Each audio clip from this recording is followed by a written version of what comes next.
So let's dip our toes into this whole transsexual, transgender people playing sports, specifically men playing women's sports. Um, like many of you on the surface, I guess I'm just a terrible person because I find it grotesquely unfair. Okay, it's just not normal. You know that.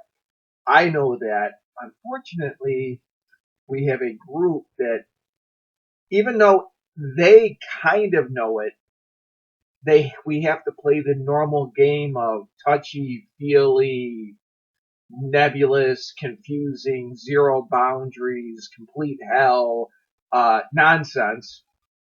Um, and most importantly of all, regardless of the damage it does to other human beings. So what made me think of this, some of you might have saw this online, the story of, his name used to be, I believe, Robert Ludwig.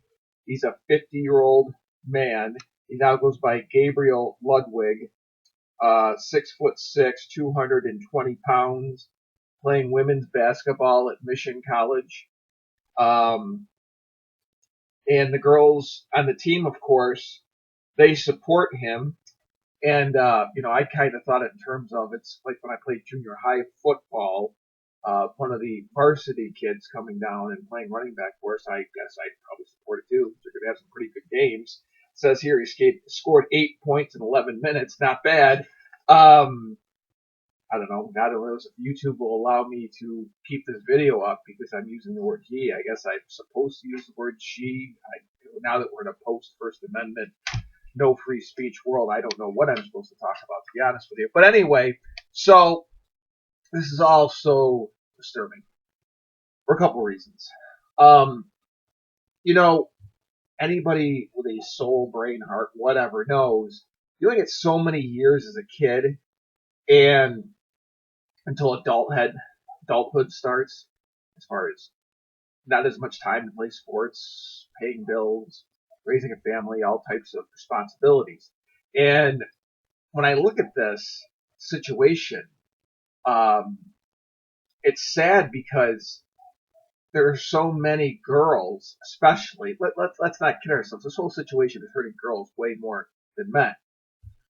So there are so many girls that, especially in the individualistic sports like track, wrestling, etc., who are going to be robbed of memories, of trophies, of winning, of all the work they're putting into it. And this really should bother women across this country more who participated in sports themselves, or even new family members who participated in sports and have trophies to show for it, and achievements, and the feeling of victory.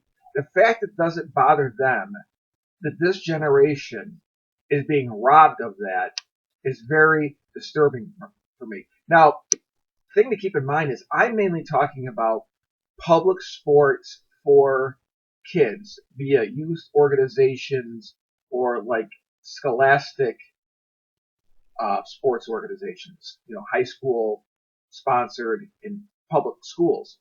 The reason I say that is because there's a whole different element to this as far as the private organizations, say like the NBA and the WNBA.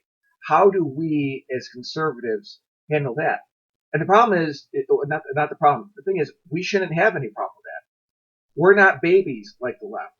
When things don't go our way, when private organizations owned by private citizens like the WNBA and the NBA do things that we don't like, uh, we can voice an opinion, but we're not babies like the left. We don't boycott. We don't cancel. We say that is your property. That is your organization. Those are your franchises. It's your corporation.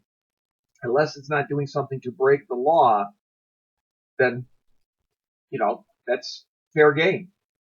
And the left can't even begin to comprehend that. All the way back to Lenin, Stalin, Mao, ends justifies the means. There is no appreciation for individuality and private ownership or anything like that. I've argued with people like that before. You have no idea what you're dealing with. So the NBA, the WNBA, that's a different story. And frankly, with both of them, you are dealing with you are talking about ground zero for progressive, walking on eggshells, BLM, crazy nonsense. So it's not even worth getting concerned about. Let them do their thing.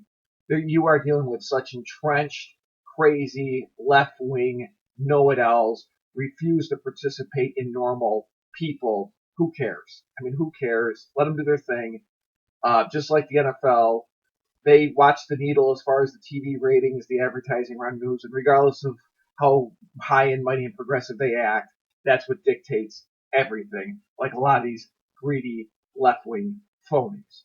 So, private organizations, who cares? We're on the right. We respect that. Let them do their thing. It's again, the kids, the young girls, whether it's, youth organizations, public schools, that's where something needs to be done. And luckily, there are laws being passed, especially in as we call them right now, the normal people states. I mean, in the Midwest, in the South, to start to regulate this. All right, let the Northeast do their normal Sodom and Gomorrah, zero boundaries. God only knows what it's going to look 20 years from now. Nonsense. But and that's the purpose of this country. 50 states making their own laws. Period. All right, so it's going to be interesting to see it plays out a couple of years from now. But and the other thing is, we can't demonize the people who are transsexual, transgender for participating in all this. Like the person in this story, like many of you, and like a lot of people in the mental health community, I think there's something off upstairs. Okay, so is that their fault? No.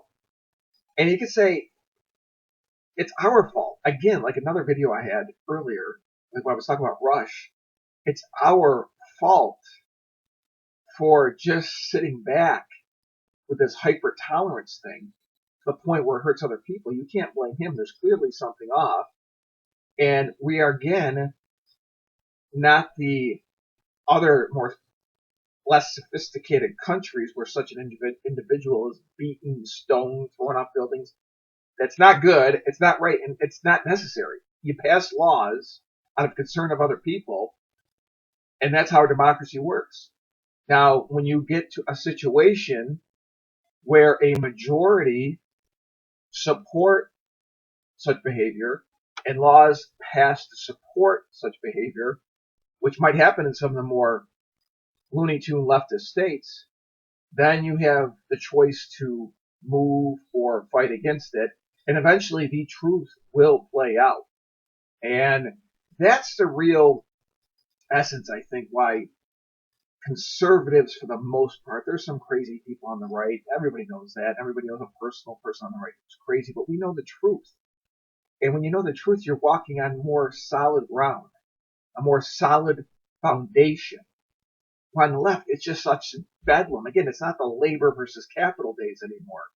It's common sense versus a nut show. And so we just know that's not normal.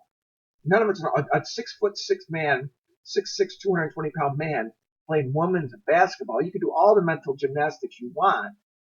You can listen to all the left-wing podcasts you want. You can watch all the MSNBC that you want. It's way off. And we know that. So let's wait and see. The best we're going to do is laws being passed in the more conservative and moderate states, even the purple states. Purple, I got to believe some laws will be passed. Probably go to the Supreme Court via the ACLU and God only knows what organization.